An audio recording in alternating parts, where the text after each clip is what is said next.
Al-Imam Al-Bukhari adalah seorang imam yang sangat masyhur dalam dunia hadis. Beliau memiliki kunyah Abu Abdillah dan nama beliau adalah Muhammad ibn Ismail ibn Ibrahim atau dikenal dengan Al-Imam Al-Bukhari. Lahir pada tahun 194 Hijriah di sebuah tempat namanya Bukhara di Khurasan yang dikenal dengan pecahan Soviet hari ini, dan wafat pada tahun 226 Hijriah di Samarkand. Para ulama hadis banyak yang memberikan gelar kepada Imam Bukhari sebagai Amirul Mukminin fil Hadis, pemimpinnya kaum muslimin dalam bidang hadis. Dan dia hidup pada kurun ketiga dari hijrah Nabi SAW. Bahkan dikatakan Imam Bukhari adalah orang yang pertama kali meletakkan dalam Islam ini sebuah kitab khusus yang mengumpulkan hadis-hadis yang sahih saja. Bahkan kitabnya diakui oleh ulama dunia bahwa tidak ada kitab yang lebih sahih melebihi Sahih Bukhari, maksudnya setelah Al-Quranul Karim. Dan dia adalah salah satu kibarul hufad, ulama yang sangat banyak hafalan terhadap hadis Nabi SAW, sampai-sampai ada yang mengatakan Allah Subhanahu wa ta'ala tidak menciptakan makhluk seperti Bukhari, seolah-olah Allah hendak menciptakan Bukhari memang khusus untuk mendalami hadis. Kemudian juga Imam Bukhari termasuk ulama yang sangat unggul dalam beberapa ilmu yang berkaitan dengan hadis, seperti ulumur rijal, al-jarh wa ta'dil, kemudian juga ulum al-ilal. Sampai-sampai pujian para ulama membanjiri Imam Bukhari karena cerdasnya beliau ketika bicara tentang hadis Nabi sallallahu alaihi wasallam. Masyarul muslimin yang dimuliakan Allah Azza wa Jalla. Baik, kita mulai. Siapa Imam Bukhari? Imam Bukhari adalah Muhammad ibn Ismail ibn Ibrahim ibn Mughirah al-Bardizbah. Al-Bardizbah, salah satu buyut Bukhari, adalah seseorang yang berasal dari Persia. Dia beragama Majusi, kemudian meninggal di atas Majusi. Tetapi Mughirah sempat masuk Islam, sehingga keturunannya Ibrahim dan turunan Ibrahim Ismail menjadi ulama hadis. Jadi Imam Bukhari itu punya bapak seorang ulama hadis, namanya Ismail ibn Ibrahim. Bahkan Imam Ibn Hibban mengatakan sedikit sekali seorang ulama yang dia ahli hadis, bapaknya juga ahli hadis seperti Bukhari. Jadi ayahandanya Imam Bukhari itu seorang ahli hadis, cuman tidak terkenal. Kenapa? Karena memang tidak meninggalkan karya. Lain dengan Imam Bukhari, ada karyanya, makanya dikenal. Tetapi Imam Bukhari sendiri membuat bab dalam kitab tarikhnya tentang ayahnya sendiri. Jadi Imam Bukhari itu ada satu kitab namanya Tarikh, Kitabut Tarikh. Imam Bukhari meletakkan dalam kitab ini tentang bab soal bapaknya, kemudian menyebutkan terjemah bapaknya, dan dikatakan bahwa sesungguhnya ayahku seorang ulama hadis. Termasuk juga Imam Ibn Hibban mencantumkan dalam kitabnya tentang biografi ayahandanya Imam Bukhari. Maka dari sini wajar kalau seandainya Imam Bukhari menjadi ulama hadis, karena memang bapaknya ahli hadis. Lah Imam Bukhari sendiri menjadi khilaf para ulama tentang masalah dari mana asalnya. Ada yang mengatakan bahwa Imam Bukhari itu seorang Arabi, memang orang Arab asli, turunan Arab. Ada yang mengatakan Imam Bukhari itu turunan Turki, dan ada yang mengatakan bahwa dia turunan Persia. Di antaranya adalah pendapat Al-Khatib Al-Baghdadi dan juga Al-Imam An-Nawawi rahimahullahu ta'ala, dan ini diperkuat oleh Al-Imam Al-Zahabi, bahwa Imam Bukhari itu berasal dari turunan Persia. Dia bukan orang Arab, artinya dia non-Arab, karena dia orang Persia. Kakek buyutnya Al-Bardizbah seorang Al-Farisi Majusi. Tetapi ada yang mengatakan bahwa Imam Bukhari itu adalah Turki, dan itu disebutkan oleh Abdul Razak As-Samarqandi dan juga Abu Sa'id. Dan ada yang mengatakan dia adalah seorang Al-Arabi, seorang keturunan Arab, dan ini dikuatkan oleh Al-Hafidh Ibnu Hajar Al-Asqalani, termasuk juga Imam Ibnu Asakir dan juga Tajuddin As-Subki, seorang yang bermadhab Syafi'i. Tetapi yang masyhur, Imam Bukhari bukan orang Arab, karena dia dilahirkan di Uzbekistan. Uzbekistan yang sekarang ya, dulu disebut Bukhara, pecahan Soviet kalau sekarang ini Uzbekistan itu. Nah, disebutkan bahwa Imam Bukhari itu lahir di malam Jumat di bulan Syawal pada tahun 194 Hijriah. Lah Imam Bukhari sama dengan para ulama yang lainnya terlahir yatim, sama dengan Imam Syafi'i terlahir yatim, kemudian juga Imam Ahmad terlahir yatim, kemudian Abu Hanifah terlahir yatim, termasuk Imam Bukhari. Jadi Imam Bukhari itu sejak kecil ditinggal meninggal ayahnya, dan yang merawat Imam Bukhari itu adalah ibunya. Dan Imam Bukhari memiliki ibu yang sangat salihah, walaupun tidak dikenal tentang biografi dan siapa namanya, tetapi ibunya Imam Bukhari itu adalah pencinta ilmu, sehingga karena didikan ibunya inilah maka Imam Bukhari menjadi ulama besar, ulama hadis.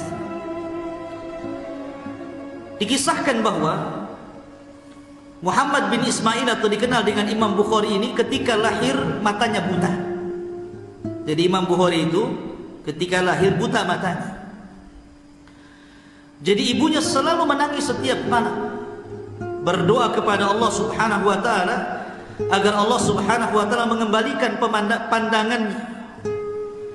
Ada yang mengatakan seperti yang dikatakan oleh Imam Al-Lalikai, bahwa ibunya bermimpi.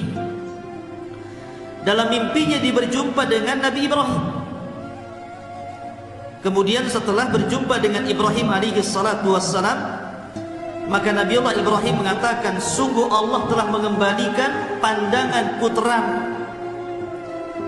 Ketika kemudian ibunya terbangun, kemudian lihat putranya Imam Bukhari, rupanya sudah Allah sembuhkan kedua matanya. Itu riwayat Imam Al-Lalikai rahimahullah ta'ala.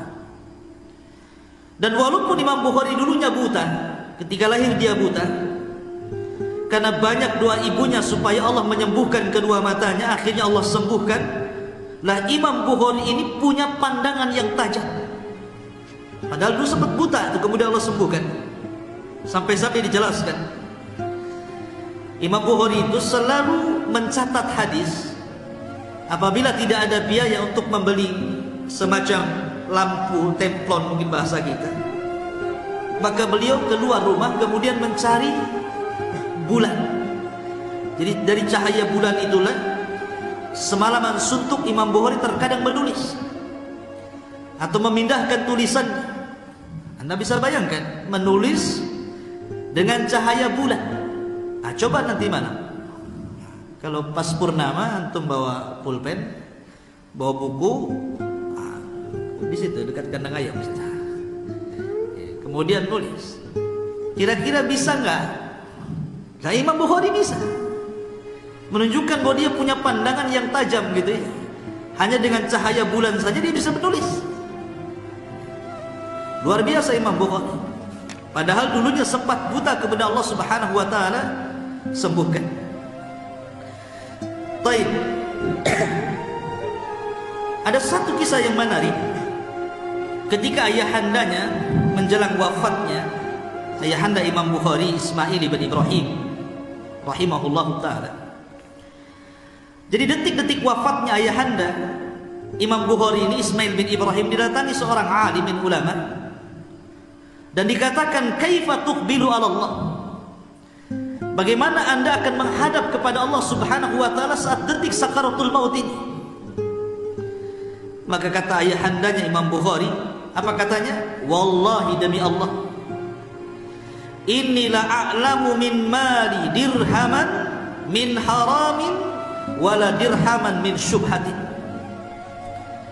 Kata ayahandanya Imam Bukhari, Ismail bin Ibrahim ini mengatakan, demi Allah, aku tidak pernah memasukkan dalam hartaku walaupun satu dirham dari yang haram ataupun satu dirham dari yang syubhat untuk memberi makan keluarga. Menunjukkan apa? Bahwa ayahandanya Imam Bukhari itu orangnya warok. Perkara syubhat saja tidak mau dimakan, apalagi yang haram. Makanya wajar kalau seandainya Imam Bukhari tumbuh menjadi seorang yang pakar dalam hafalan hadis, bahkan dikatakan Jabalul Hifad, gunungnya hafalan. Karena makanan yang dimasukkan ke dalam keturunan dari makanan-makanan yang haram itu akan mempengaruhi kecerdasan anak. Saya contohkan satu kisah. Kita kenal ada ulama namanya Imam Haramain, atau dikenal dengan Al-Imam Al-Juwaini, Abul Ma'ali Al-Juwaini, atau dikenal dengan Imam Haramain. Lah ketika ibunya mengandung Al-Imam Haramain, atau disebut dengan Abul Ma'ali Al-Juwaini, seorang pakar debat. Kalau debat beliau, subhanallah, itu antum lihat biografinya luar biasa. Jadi ketika ibunya mengandung dia, suaminya itu melarang jangan sampai kemudian ketika sudah terlahir ada satu wanita yang menyusuinya, karena khawatir wanita orang yang menyusuinya dari wanita-wanita lain mungkin dia makan makanan yang haram sehingga masuk pada air susunya. Akhirnya betul-betul ketika dilahirkan Al-Imam Haramain atau Imam Al-Juwaini ini, Abul Ma'ali Al-Juwaini, jadi ketika anak ini masih kecil nangis, tiba-tiba ada perempuan tetangganya masuk ke rumahnya. Karena wanita ini juga punya bayi, dilihatnya Abul Ma'ali kecil ini, diambil langsung kemudian ditetekkan kepada susunya. Datang ibunya marah-marah dan disuruh untuk letakkan bayi itu, karena suamiku melarang untuk menyusukan kepada orang lain. Langsung diletakkan ketakutan. Akhirnya kemudian ketika ditanya, kenapa suami melarang? Karena dikhawatirkan wanita yang menyusui itu memakan makanan yang diharamkan atau makanan yang merupakan makanan syubhat, katanya. Dia takut dimakan oleh anaknya. Lah ketika Abu Ma'ali Al-Juwaini atau disebut dengan Imam Haramain ini sudah tumbuh menjadi ulama besar, dan dia selalu menang dalam debat. Tetapi terkadang apabila dia berdebat, terkadang keseleo bicaranya. Ya, secanggih-canggih orang bicara kan pasti ada hal-hal yang kemudian terkadang salah bicara. Jadi ketika ditanya, kenapa anda seperti itu? Maka kata Imam Juwaini, jangan-jangan itu akibat daripada air susu wanita yang bukan ibuku. Boleh jadi dia memakan yang diharamkan, katanya. Jadi disalahkan air susunya orang itu. Ya. Sampai seperti itu. Lah makanya kalau seandainya Ismail bin Ibrahim, ayahandanya Bukhari, mengatakan bahwa aku tidak pernah memakan satu dirham yang haram ataupun yang syubhat untuk memberi makan keluarga aku, wajar kalau Imam Bukhari kemudian Allah berikan kecerdasan yang luar biasa, barokah daripada kesolehan orang tuanya. Makanya Allah mengatakan dalam kisah Khidir dan Musa, ketika membenahi satu rumah yang akan roboh di perbatasan desa. Maka Khidir kemudian mengatakan, wa kana abuhuma salihan, salihaini, mungkin bapaknya dulu adalah orang-orang saleh, maka Allah jaga anaknya. Ma'asyiral muslimin yang dimuliakan Allah Azza wa Jalla, lah Imam Bukhari ini memiliki kecerdasan luar biasa, karena sejak kecil Imam Bukhari itu sudah terlatih menghafal. Jadi di bawah usia 10 tahun Imam Bukhari itu sudah suka menghafal. Sampai-sampai kata Imam Bukhari, ulhibtul hifdha wa ana shaghir, sesungguhnya saya diilhamkan untuk menjadi penghafal hadis sementara usia saya masih kecil. Bahkan yang luar biasa adalah dikisahkan oleh Sulaiman ibn Mujahid. Jadi Sulaiman ibn Mujahid ini ketika itu duduk dengan salah satu gurunya Imam Bukhari, namanya Muhammad ibn Salam al-Bikandi. Muhammad ibn Salam al-Bikandi, salah satu Imam Bukhari. Dia bercerita, dan ingat ada sejarah ya, Muhammad ibn Salam al-Bikandi ini waktu dia belajar, jadi dia sedang mencatat apa yang disampaikan gurunya, habis tintanya. Sementara gurunya terus bicara haddatsana fulan, sementara tintanya sudah kering. Akhirnya dia berteriak, siapa yang menggantikan, siapa yang memberikan pinjam 1 pena, maka kuhargai 1 dinar. Padahal 1 dinar bisa membeli 10-20 kolam tuh. Karena takut kalau seandainya ketinggalan catatan. Itu gurunya Imam Bukhari itu ya, Muhammad ibn Salam al-Bikandi. Lah jadi Muhammad ibn Salam al-Bikandi ini suatu ketika cerita kepada Sulaiman ibn Mujahid. Lah Imam Bukhari ini baru saja kemudian duduk di majlisnya, kemudian pergi. Katanya Muhammad ibn Salam al-Bikandi kepada Sulaiman ibn Mujahid ini, kalau seandainya kamu tadi datang cepat ke sini, kemudian engkau berjumpa dengan anak kecil, maka engkau akan takjub dengan anak itu, karena anak itu yahfaz 70.000 hadis. Anak itu memiliki hafalan 70.000 hadis. Ketika itu usia 11 tahun. Jadi ketika usia Imam Bukhari itu 11 tahun, kata gurunya Muhammad bin Salam al-Bikandi kepada Sulaiman ibn Mujahid, kalau engkau tadi cepat saja datang kemari sebelum perginya anak kecil itu, engkau akan melihat bahwa ada anak kecil mampu menghafal 70.000 hadis, 70.000 hadis di usia 11 tahun gitu. Imam Bukhari. Jadi Imam Bukhari di usia 11 tahun sudah 70.000 hadis itu di kepalanya. Di luar kepala, sama dengan kita di luar kepala, tapi gak masuk. Kalau Imam Bukhari di luar kepala, ya betul-betul dalam kepala ya. Akhirnya kemudian Sulaiman ibn Mujahid penasaran, dicarinya anak itu, maksudnya Imam Bukhari. Setelah berjumpa, kemudian dia katakan seperti yang dikatakan Muhammad ibn Salam al-Bikandi ini, apakah engkau benar menghafal 70.000 hadis, 70.000 hadis? Kata Imam Bukhari, bahkan aksar, lebih daripada 70.000. Imam Bukhari bahkan lebih daripada 70.000. Usianya 11 tahun ketika itu. Zaman sekarang 11 tahun Arba'in Nawawi saja dah hafal. Arba'in ya, hadis 40. Jangan arba'in, innya dibuang, arba saja. 4 hadis saja udah sowak kotaknya ya. Tapi kalau suruh nyanyi, hafal.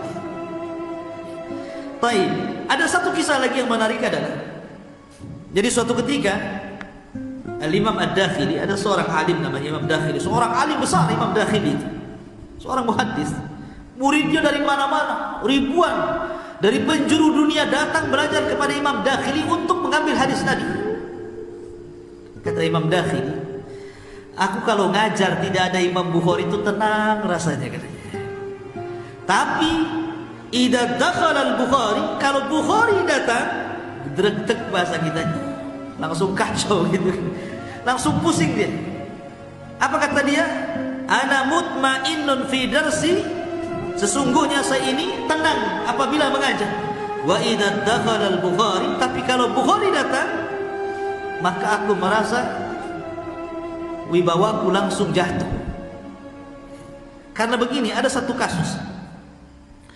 Jadi suatu ketika Imam Dakhili ini membacakan satu hadis Nabi SAW, haddatsana fulan qala haddatsana fulan qala haddatsana fulan, sampai kepada haddatsana an Sufyan an Ibni Zubair an Ibrahim, begitu seterusnya. Tiba-tiba Imam Bukhari bangkit dan mengatakan, ya Syekh, Ibnu Zubair lam yarwi an Ibrahim. Ibni Zubair itu tidak pernah meriwayatkan dari Ibrahim. Katanya Ad-Dakhili, bal yarwi, bahkan meriwayatkan. Kata Imam Bukhari, tidak meriwayatkan. Kata Ad-Dakhili, bal yarwi, bahkan meriwayatkan. Akhirnya debat tuh antara Imam Bukhari dengan gurunya di hadapan orang-orang ulama hadis tuh yang belajar kepada Dakhili. Katanya Imam Bukhari, irji ila asli. Kalau kau tidak percaya, cek lagi catatan asli. Bagaimana mungkin Ibnu Zubair berjumpa dengan Ibrahim? Ini nggak ketemu zamannya, kata Imam Bukhari. Akhirnya betul-betul Imam Dakhili mengambil, karena dia juga ingin memberikan hujah bahwa betul-betul Ibnu Zubair mengambil dari Ibrahim, diambilnya kitabnya, kemudian dicek lagi, rupanya betul. Apa yang dikatakan Bukhari betul, sehingga Imam Dakhili mengatakan sadaq. Sampai gurunya dikritik dan mengatakan sadaq, kau benar. Seperti itu cerdasnya Imam Bukhari. Masyarakat muslimin yang dimuliakan Allah Azza wa Jalla. Dan Imam Bukhari ini, ikhwan, adalah orang yang memiliki akhlak luar biasa. Sangat takjub kalau kita melihat akhlak. Coba bayangkan, suatu ketika Imam Bukhari ini mengadakan rihlah safar untuk mencari hadis Nabi. Ketika itu dia membawa bekal 1000 dinar. 1000 dinar itu bukan sedikit, banyak. 1 dinar itu 4 gram emas lebih. Kalau 1000 dinar kan banyak. Berapa gram itu bisa beli macam-macam tuh 1000 dinar. Jadi Imam Bukhari ini membawa bekal banyak itu untuk safar rihlah di talabul ilm. Dia naik perahu. Kemudian di perahu itu dapat kawan bincang. Akhirnya keenakan, Imam Bukhari suka perahu, akhirnya bincang. Rupanya Bukhari membawa uang sebanyak 1000 dinar. Tahu tuh. Imam Bukhari tidak sadar kalau seandainya kawan ngobrol di perahu itu sudah tahu bahwa dia bawa uang segitu banyaknya. Ketika kemudian tengah malam, semua orang tertidur, Imam Bukhari tertidur, tiba-tiba kawannya ini, kenalan di kapal ini bangun, berteriak dan mengatakan, suriqati mali, hartaku dicuri gitu. Semua terbangunlah. Orang-orang mengatakan, ada apa? Hartaku dicuri, uangku 1000 dinar dicuri, tasnya warnanya seperti ini, talinya seperti ini, katanya. Akhirnya semua orang terbangunlah, termasuk Imam Bukhari kan. Imam Bukhari ketika itu mendengar perkataan itu kaget. Dalam hatinya berpikir, ini kalau seandainya tahu bahwa orang-orang tahu bahwa dirinya membawa uang 1000 dinar, tentu akan jatuh nama Bukhari, karena akan dikenal sebagai pencuri. Padahal itu uang dia sendiri kan gitu. Kalau seandainya dia membela diri, akan jatuh juga. Terpaksa Imam Bukhari membuang uangnya ke lautan. Jadi malam-malam itu ketika digeledah, langsung uang itu diambil, dibuang ke lautan. Kenapa? Supaya menghilangkan jejak. Bayangkan, uang sebanyak itu dilempar ke lautan. Akhirnya digeledah-geledah, nggak ada.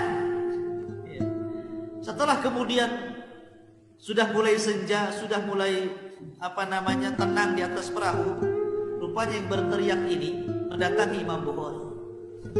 dan mengatakan, mana uangnya? Kata Bukhari, uang lautan. Begitu kadang ajar begitu. Mana uangnya? Saya buang lautan. Apa kau buang? Itu kan uang banyak. Kata Bukhari, ya jahil.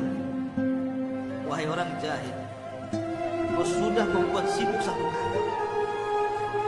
Kalau seandainya orang-orang menuduh aku pencuri, aku ini seorang ahli hadis, semua orang mengambil hadis dariku, apa kata dunia tentang diri? Aku tidak mungkin menjual gara-gara 1000 dinar, kemudian jatuh namaku sehingga orang tidak, maka lebih baik aku buang. Seperti ini Imam Bukhari ujiannya. Makanya Imam Bukhari sendiri ketat ketika mengambil hadis. Bahkan suatu ketika dia mendengar ada seorang syekh yang memiliki satu hadis Nabi SAW, dia ingin mengambil hadis. Dicarinya saya itu, rupanya berada di salah satu kebun. Lah syekh ini ketika itu memanggil untanya dan untanya tidak mau bergerak. Akhirnya kemudian syekh ini berpura-pura memegang makanan unta sehingga untanya datang, padahal dia sedang berbohong dengan unta. Ketika itu Imam Bukhari meninggalkan syekh itu dan mengatakan, kalau dia berbohong dengan unta, maka siapa tahu dia berbohong dengan hadis Nabi SAW. Ditinggalkan. Seperti itu ketatnya Imam Bukhari di dalam menuntut ilmu, terutama mengumpulkan hadis-hadis Nabi SAW. Masyaallah muslimin yang dimuliakan Allah Azza wa Jalla. Baik, kita akan sebutkan beberapa pujian para ulama terhadap Imam Bukhari. Disebut oleh Amr ibn Ali al-Fallas, hadithun la ya'rifuhu Muhammad ibn Ismail laisa bihadithi.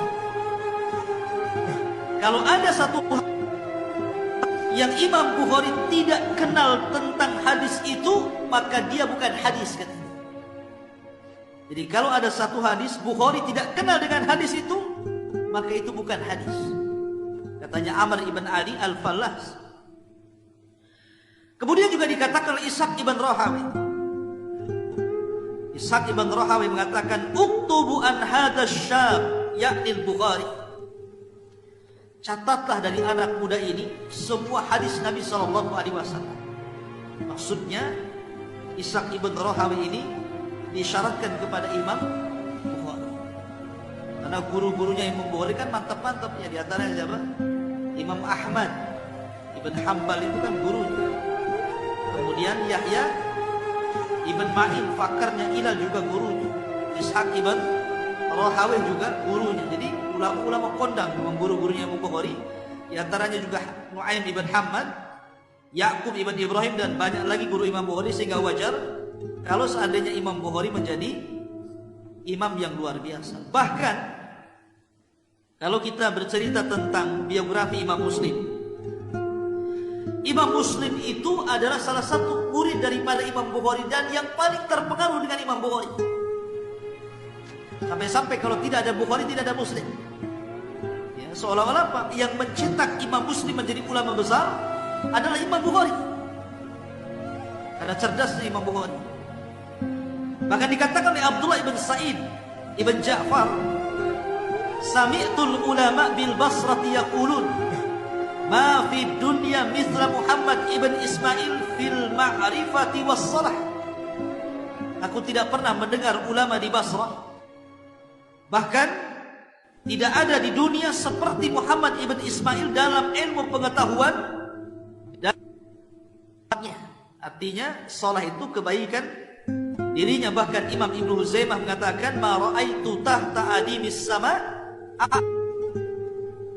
alaihi wasallam wa ahfad lahu min Muhammad ibn Ismail. Aku tidak pernah melihat di bawah kolong langit ini manusia yang lebih hafal dengan hadis Rasul, yang lebih mengetahui dengan hadis Rasul melebihi Muhammad ibn maksudnya. Kemudian juga Imam Bukhari ini dijelaskan kecerdasannya tentang kuatnya hafalan. Ada sebuah kisah yang menarik ketika para ulama menjelaskan tentang kisah rihlahnya beliau ke Baghdad. Di suatu ketika Imam Bukhari itu rihlah ke Baghdad. Sampai di Baghdad, Imam Bukhari kemudian dites oleh 10 ulama. Ulama Baghdad mengetes hafalannya Imam Bukhari. Dan satu ulama membawa 10 hadis. Berarti kalau 10 ulama, setiap satu ulama membawa 10 hadis, berarti yang dites kepada Imam Bukhari itu 100 hadis. Karena satu ulama 10 hadis. Lah akhirnya kemudian setiap hadis itu dibolak-balikan matan dengan rawinya. Namanya ini matannya di sini, ini rawinya, ini matannya, ini rawinya, dibalik. Jadi matan itu dipindah ke sini, matan ini dipindah ke sini. Jadi 100 hadis itu dibolak-balik antara isi dan para perawinya. Kemudian ditanyakan satu-satu. Pertama, ulama yang pertama mengatakan, "Ya Bukhari, kamu kenal hadis ini? Qala haddatsana fulan qala an Rasulillah." Kata Imam Bukhari, "Saya enggak kenal." La adri, saya tidak. Kemudian soalan yang kedua, kata Imam Bukhari, "Saya tidak kenal, saya tidak tahu." Soalan yang ketiga, la adri, saya tidak tahu, sampai ke 100 hadis. Imam Bukhari mengatakan, la adri, saya tidak tahu, saya tidak tahu, saya tidak tahu. Kemudian kata Imam Bukhari, baik, saya jawab. Adapun matan hadis ini rawinya. Adapun matan hadis ini rawinya. Adapun matan hadis ini rawinya. Jadi Imam Bukhari mampu mengembalikan. Tapi ulama tidak heran karena Imam Bukhari itu kuat hafalan. Yang mengherankan para ulama bukan ketika Imam Bukhari mengembalikan antara matan dan rawinya. Tetapi yang menjadi heran para ulama adalah Imam Bukhari mampu mengulang pertanyaan sesuai dengan yang ditanyakan. Bukan hadisnya. Mamanya saya ini buat soalan. Mamanya Ustaz Lutfi, bagaimana dengan begini. Antum bisa mengulangi persis kata-katanya. Kata-kata soalannya itu persis. Kita kalau nulis soalan 10 saja, saya mamanya ditanya nih, antum nanya saya 3 soalan saja saya bingung tuh kadang-kadang kan. Kadang-kadang saya jawab pertanyaan pertama, kedua, ketiga apa tuh tadi? Kan begitu. Kadang-kadang kita ini ditanya 3 soalan saja, soalan ketiga sudah bingung. Nah, coba ulang tadi pertanyaan ketiga apa? Imam Bukhari nggak nulis, dia bisa mengembalikan soalan itu dari nomor 1 sampai ke 100. Nggak nulis. Itu yang jadi heran para ulama, bukan soal hafalan hadisnya, tapi bagaimana Imam Bukhari bisa mengulang pertanyaan dari 1 sampai 100. Itu yang jadi heran para ulama itu. Luar biasa itu. Kita saja dikasih soalan, nggak ditulis loh ya, 10 soalan saja, belum tentu kita bisa merekam tuh. Paling tanya tadi soalnya kelima apa? Kan begitu kan. Ini 100 soalan bisa diulang tanpa ditulis, tanpa ada MP3, tanpa direkam. Inilah takjubnya para ulama tentang hafalan Imam Bukhari. Tapi ma'asyiral muslimin, setiap ulama itu punya ujian. Termasuk juga Imam Bukhari. Imam Bukhari ini diuji oleh Allah Subhanahu wa taala persis seperti Imam Ahmad. Tetapi masalahnya yang menguji Imam Bukhari itu bukan siapa-siapa, tapi gurunya sendiri. Namanya Muhammad ibn Yahya ad-Dhuhli rahimahullahu ta'ala. Nah, Muhammad ibn Yahya ad-Dhuhli ini sebenarnya seorang qadhi di Bukhara itu. Dia seorang qadhi, seorang pekerja kerajaan yang memutuskan sebuah perkara. Nah, Muhammad Yahya ad-Dhuhli adalah orang yang paling berpegang dengan akidah Imam Ahmad, seorang ulama ahli sunnah. Dia gurunya Imam Bukhari dan gurunya juga Imam Muslim, Muhammad Yahya ad-Dhuhli. Lah salah satu keyakinan Muhammad Yahya ad-Dhuhli itu menutup rapat-rapat tentang pemahaman Jahmiyah, di mana Yahya ad-Dhuhli mengatakan, "Man qala lafdzul Qur'ani makhluk fa huwa Jahmi." Siapa yang mengatakan lafaz Al-Quran makhluk, maka dia Jahmi. Lah ketika itu pandangan Imam Bukhari, Dengan pandangan Imam Ahmad berbeda.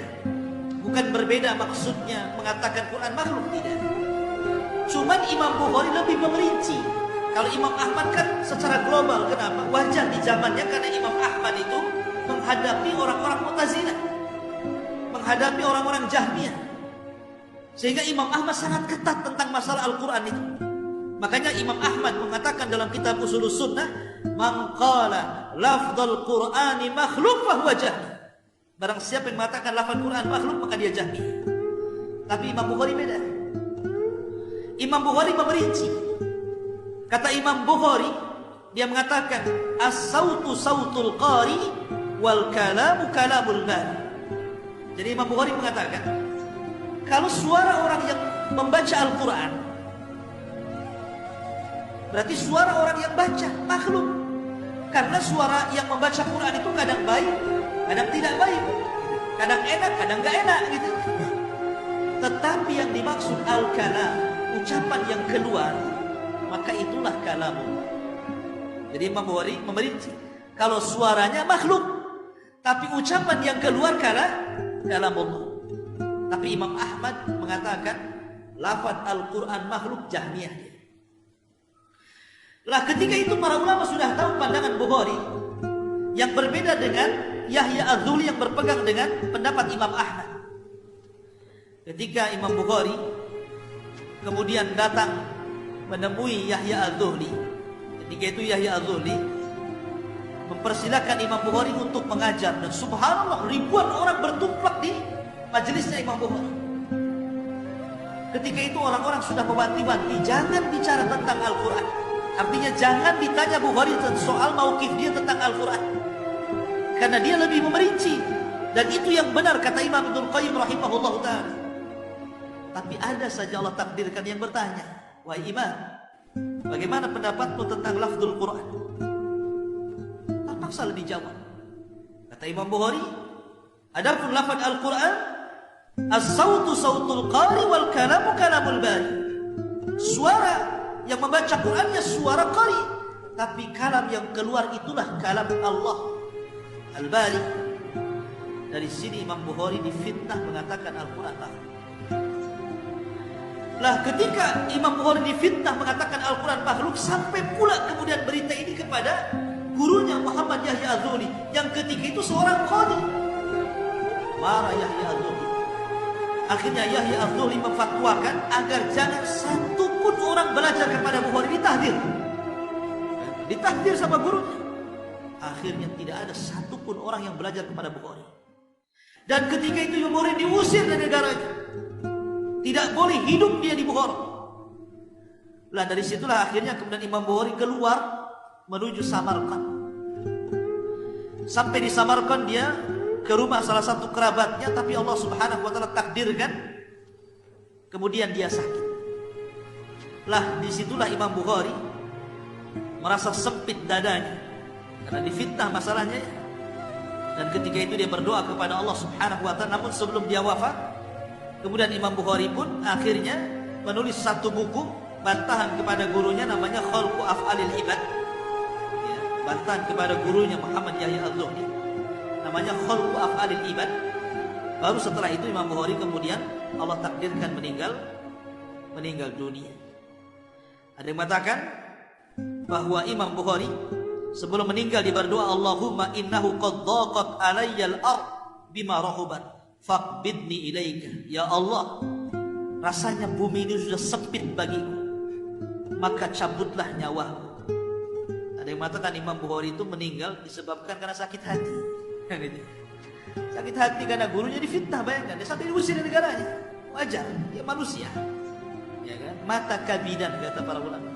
Mati karena terlampau sakit hati kepada gurunya, jadi kepikiran sakit akhirnya.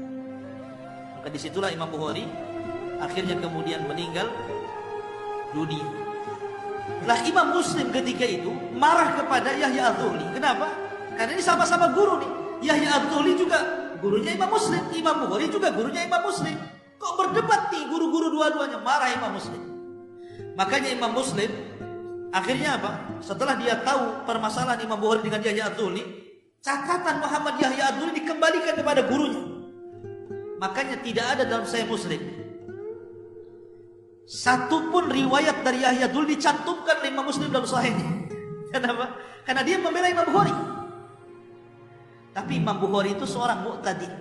Walaupun dia difitnah oleh gurunya Yahya Adzuli, tetap saja dalam Sahihnya dicantumkan hadis beliau, tapi dengan cara disamarkan namanya. Imam Bukhari tetap diambil. Coba bayangkan. Karena dia gurunya, masalahnya kan gitu. Tapi dari sini kita bisa ambil petik hikmah bahwa Imam Bukhari sampai sedemikian difitnahnya, sampai diusir dari negaranya sendiri, kemudian dia lari ke Samarkand, setelah itu dia meninggal di Samarkand.